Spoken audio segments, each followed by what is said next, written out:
এটা কোনো সংগঠনের আয়োজন নয়, এটা কোনো বড় এনজিওর প্রচেষ্টা নয়, এটা হলো সাধারণ মানুষের মহান এক প্রচেষ্টা, যারা নিজেরাই অল্প কিছু আয় করেন সারাদিনে।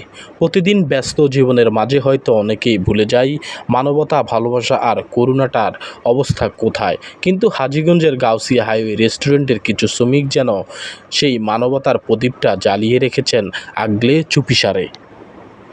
হাজীগঞ্জ ঐতিহাসিক বড় মসজিদের মাঠে প্রতি সপ্তাহের শুক্রবার একবেলা পেট ভরে ফ্রি খাওয়ানো হয় গরিব, অসহায় ও দরিদ্র মানুষদের। শুরুটা হয়েছিল খুব সাধারণভাবে। গাউসিয়া হাইওয়ে রেস্টুরেন্টে কাজ করেন কয়েকজন শ্রমিক, যারা নিজেরা দিন শেষে অল্প কিছু আয় করেন। তারা মিলেমিশে নিজের পকেটের টাকা দিয়ে শুরু করেছিলেন এই খাবার বিতরণের উদ্যোগ।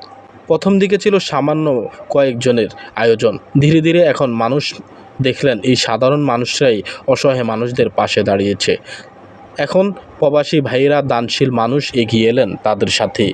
কেউ টাকা দিয়ে, কেউ বা বিভিন্নভাবে খরচপাতি দিয়ে তাদের সহায়তা করছেন। তবে আশ্চর্যের ব্যাপার হলো, এই মানুষগুলো এখন নিজেরাই রান্না করেন, নিজেরাই পরিবেশন করেন, নিজেরাই গ্যারান্টি রাখেন খাবার হবে মানসম্মত, স্বাস্থ্যসম্মত আর ভালোবাসায় ভরা। আজকে সেই আয়োজনে প্রতি সপ্তাহে 250 থেকে 300 মানুষ একবেলা তৃপ্তির সাথে খেয়ে যান, নিয়ে যান হাসি মুখে ঘরের ফেরার শক্তি।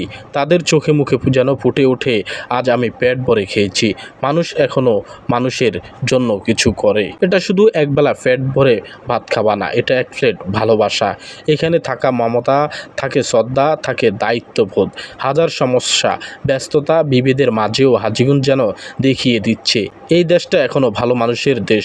এই সমাজ এখনও হৃদয়বান শ্রমিক আছে, যারা না চাইতে অন্যের ক্ষুধার দায় নিজের কাঁধে তুলে নেন। একবেলা খাবার হয়তো কারো বেঁচে থাকার প্রেরণা হয়ে দাঁড়াতে পারে। হাজীগঞ্জের মানবতার আলো এখনও জ্বলে।